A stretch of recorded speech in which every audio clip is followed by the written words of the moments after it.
listen to this.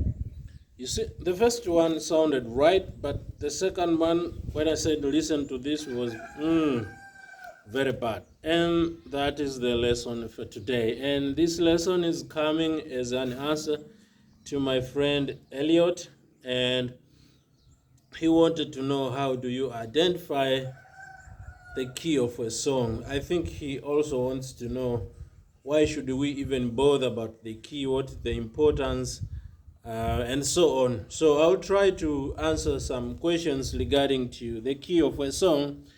There are a lot of things you need to know, but I'll just make it simple and short for this one. Then we'll have more lessons coming. Welcome to my channel. If this is your first time, my name is Nickson, and I give instructional tutorials on how to play the guitar, the bass guitar, and the harmonica. So today we are going to look how to identify the key of a song and why should we even bother about it.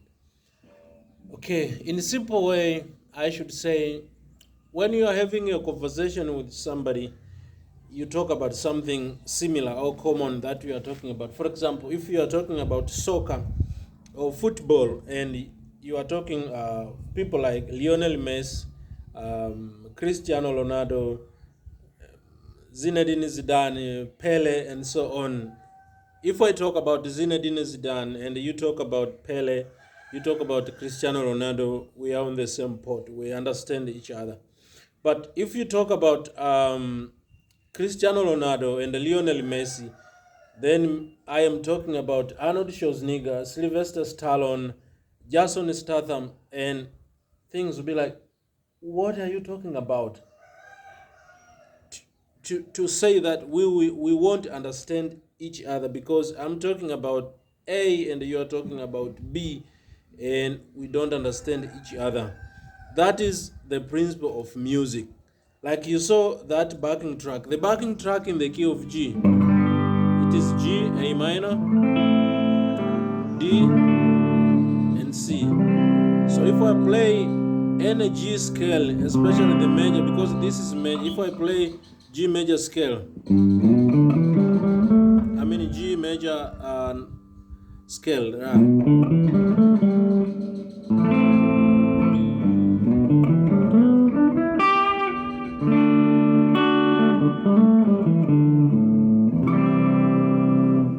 we are talking about the same language. But if I play G and say I play the A notes,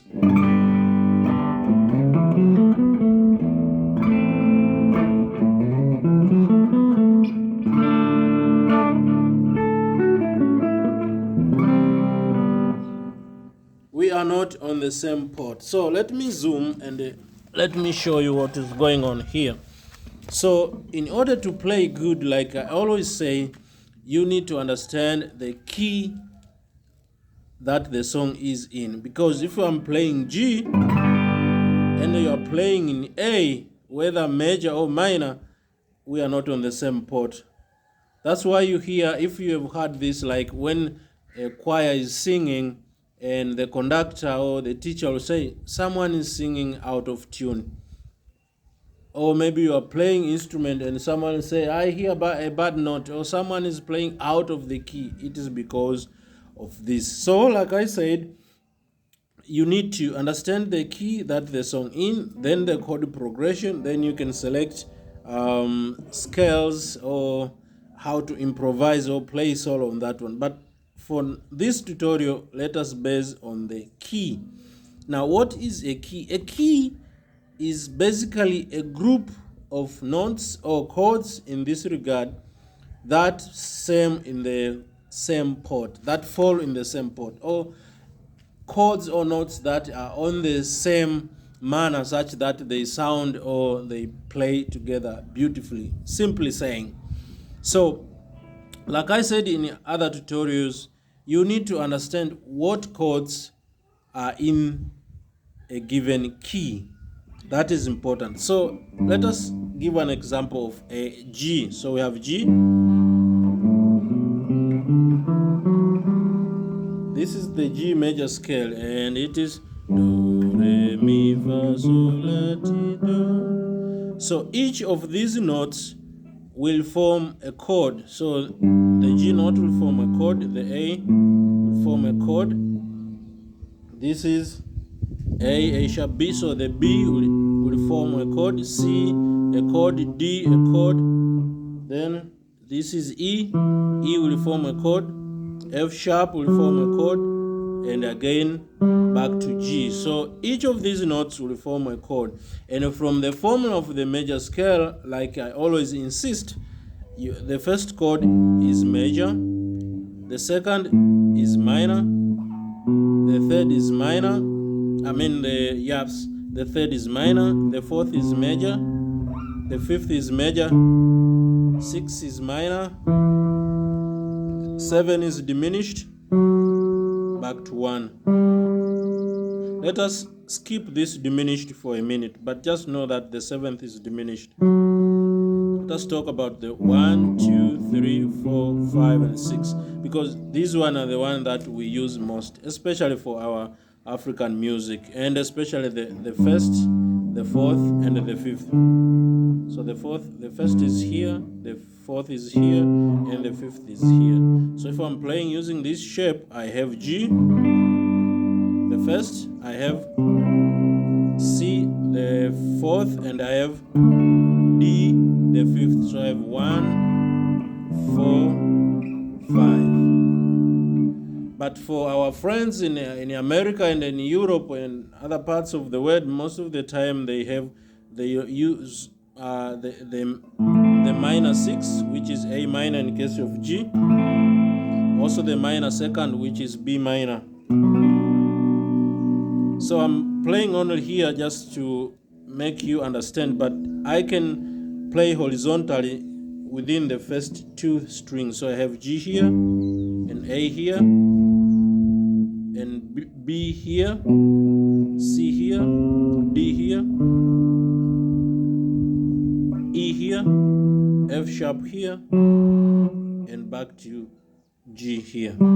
So the first chord is G, or this G, this shape. The first is minor, which is A minor. The third is minor, which is B minor. So I can play A minor here, if I use to this A minor, and this B minor here. The same, you can play A minor here, and B minor here too. So again, you have the C here, the D here, the E here, which is minor now, then the F sharp, which is diminished here, then back to G. And these one form the notes that we sing. So we have G, A, B, C, D, E, F sharp, G. So do, re, mi, fa, sol, la, ti, do. Same as do, re, mi, fa, sol, la, ti, do. So if I'm playing, if I don't know the key, but I see the chords G, A minor, B minor, C, D, E minor, F sharp, diminished, and another G, then I'm definitely sure I'm playing in the key of G. Now it can start anywhere or any chord, not necessarily the G. It can the progression can be like A minor, C, G, D.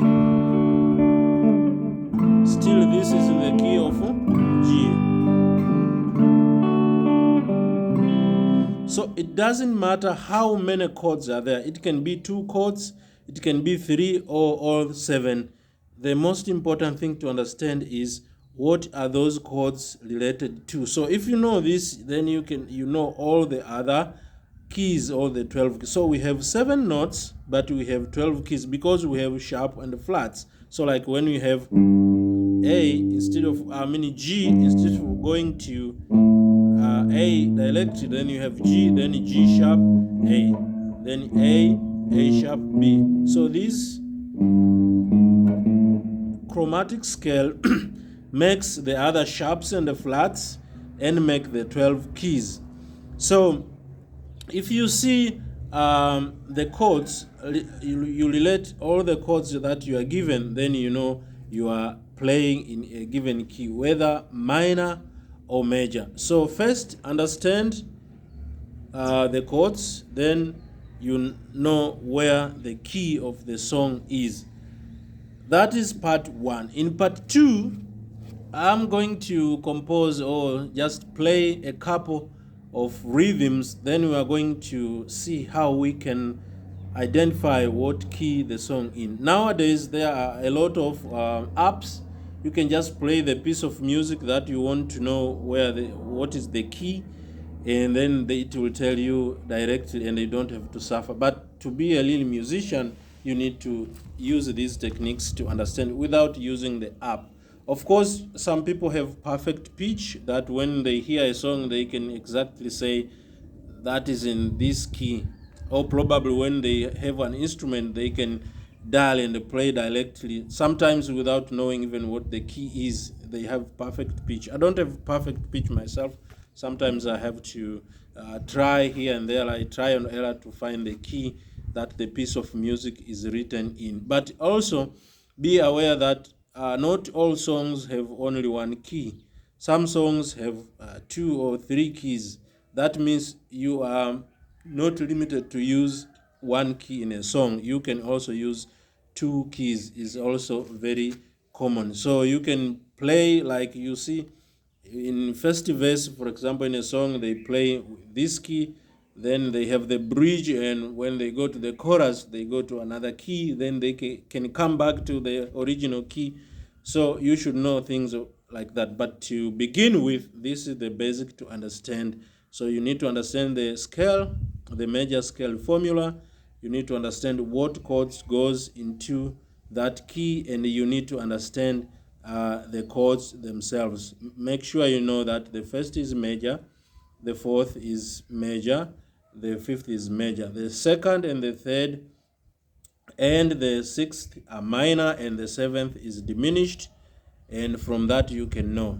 We will go now to those tracks and identify. So thank you for listening up to this point for this part 1. We will go to part 2 and probably part 3 to understand. Thank you for watching. I'll see you next. Bye. Please subscribe if you find this useful.